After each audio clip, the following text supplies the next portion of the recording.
Welcome to Storytime. I'm your host and author, Cherie Baker. Today we'll be reading from Coffee Cakes and Dragon Eggs, a cozy fantasy set in modern-day England. Enjoy! Chapter 14. Raj gathered his things and left the office without another word. His headache eased the moment he stepped out into the pavement in front of Shepherd Construction. Even the beauty parlor's chemical-laden scent was nicer than that bully's office. Thankfully, the fremlin had done a runner, so he never needed to see that man again. The mean-spirited thug had actually tried to blackmail him with sugar. Raj needed to bite his tongue hard not to shout, "Good luck with that, sir." Toby was so oblivious to the real world, he hadn't even realized Raj was casting a spell. Maybe the penny charm was working. A tuft of green darted across the road towards the train station. A cyclist swerved into the path of traffic. The car then swerved and blared his horn, and a squeal of tires, ending in a loud thump. The whole street stopped, and angry shouts started. Raj trotted around the chaos. If he didn't catch the fremlin soon, the entire city would be exposed to this kind of nasty prank. Once at the station, Raj took out his phone and started the app he'd been setting up before Toby interrupted him. The siren song played its high-pitched, inaudible croon as Raj wandered to the end of the platform. However, the fremlin was wise to it now that idiot Toby had let it out of the circle. When a new train pulled up to the platform, Raj walked the length of it, searching for any glimpse of magic.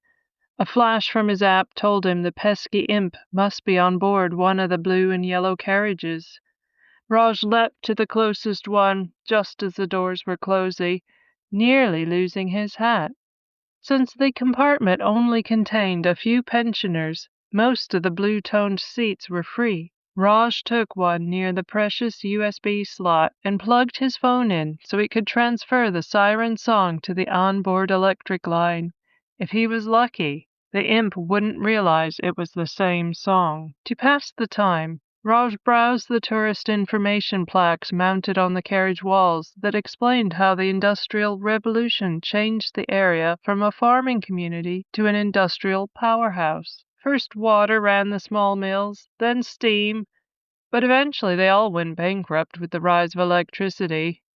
Raj took a picture of the board. Next time Powell refused one of his digital spells, he'd remind him that industries which ignored change died out. 20 minutes later, a thin spike of green hair dashed across the luggage rack near the front of the carriage and disappeared under a flowery rucksack. Raj tapped his phone, adjusting the pitch of the song to lure the fremlin within reach. It scampered a few feet closer. "Come to Papa, you little minx," Raj chuckled. "Nearly got you." A woman with silver-streaked hair sat opposite him, glanced over the top of her magazine.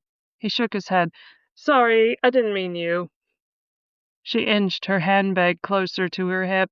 Raj turned his attention back to his phone, but the screen was blank. He tapped it a few more times. It remained blank, meaning the operating system had crashed.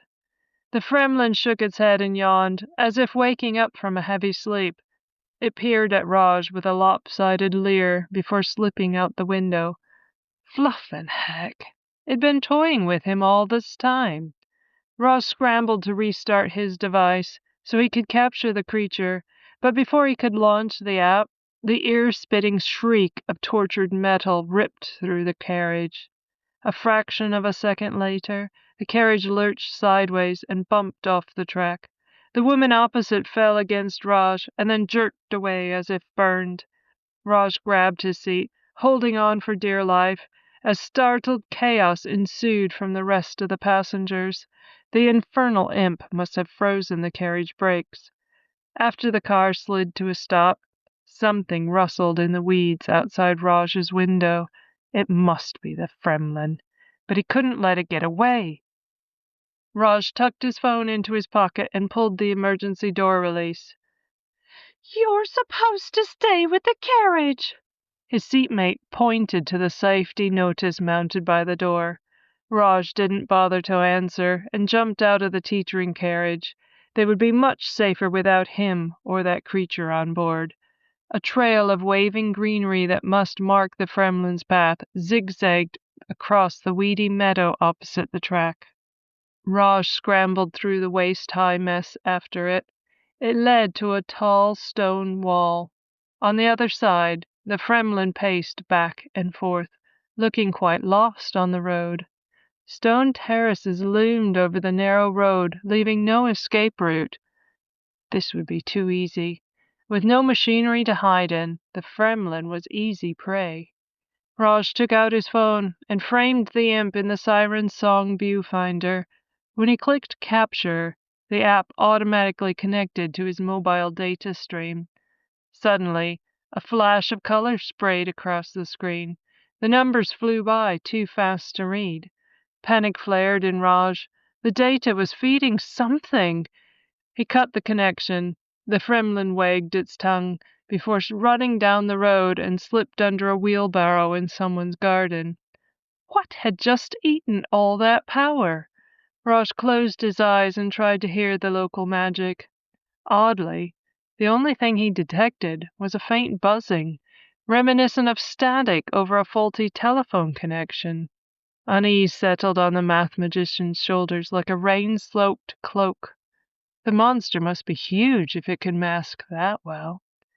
Either that or Paolo was right about digital magic being too fast to control. Either way, he'd have to catch the imp the old-fashioned way. After clambering over the stone wall, Raj opened his breast pocket and took out the ruby magic sniffing ring. He paced along the road, studying the stone terraces and watching the ring's reaction. All the houses seemed quite mundane and non-magical. The only interesting thing was the tourist information plaque about a meteorite that struck a nearby field 150 years ago. After a few feet, Raj spied the imp on a bridle path. The creature leered a toothy grin and waved. Raj snatched at it. The beast leapt off the marker post and dashed down a steep cobblestone path away from the main road. A cold shudder passed over Raj as he trotted after it, alternating his gaze between the tiny fremlin and the uneven ground. The imp had taken an interest in him, and their practical jokes tended to err on the lethal side of funny. At the bottom of the cobblestone path, a swift river flowed over steep cliffs, which cast deep shadows over the waterway. Ferns sprouted from the stones like a suspended forest. It was obviously beautiful, and the air was so clean he hadn't sneezed the entire way. It would be a nice place to relocate to, if he ever qualified as a freelance tech mage. The fremlin flitted along the muddy path on the river's edge, always just out of reach, but never far enough to be out of sight. The pesky thing was teasing him now.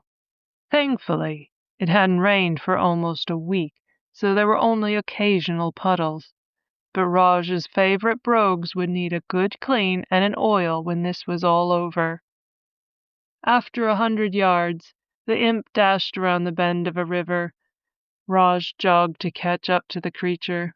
On the other side, a massive ochre-colored stone building nestled among the cliffs like a fledgling bird. A central clock tower loomed over the mill entrance, and a row of tall, thin windows lined the wall on either side to let in natural light. Although the mill's walls, windows, and roof were intact, the paint on the woodwork was peeling, the stones needed mortar, and the gutters were half missing. Curiously, the sound of the fast-moving water echoed around the valley, but there wasn't a waterfall in sight. There was a fresh sign in the window, Violet's Tea and Nibbles, and a faint noise, like a radio, drifted from the back of the site, so the building must still be used. He'd have to be careful not to let the magic be seen. Raj scanned the area with his ring. It found the imp scampering up the front of the building. Fluff it, heck. The imp was too far up to catch. He'd have to knock it off. He strolled closer, counting every other step to build power. It wasn't the best way to generate number energy, but twos were the most stable magical option here. Raj glanced around, then aimed his ring at the imp and released the duo. Pent-up numbers leapt from Raj's mind in a flash of light like a stray sunbeam. The imp sensed the movement and leapt off the clock, dislodging the minute hand during its flight. Iron clanged on stone with a resounding boom, while Raj's spell bounced off the now empty clock face. The imp raced along the side of the mill, where the ground dropped off towards the water, heading towards the sound of the radio and, most likely, more people. Raj jogged down the narrow steps cut into the side of the hill. He had to get that bloody creature before it killed somebody with its misguided jokes. If you've enjoyed this section, please like and subscribe. New chapters will be recorded weekly. Alternatively, check out the description for places to purchase the book.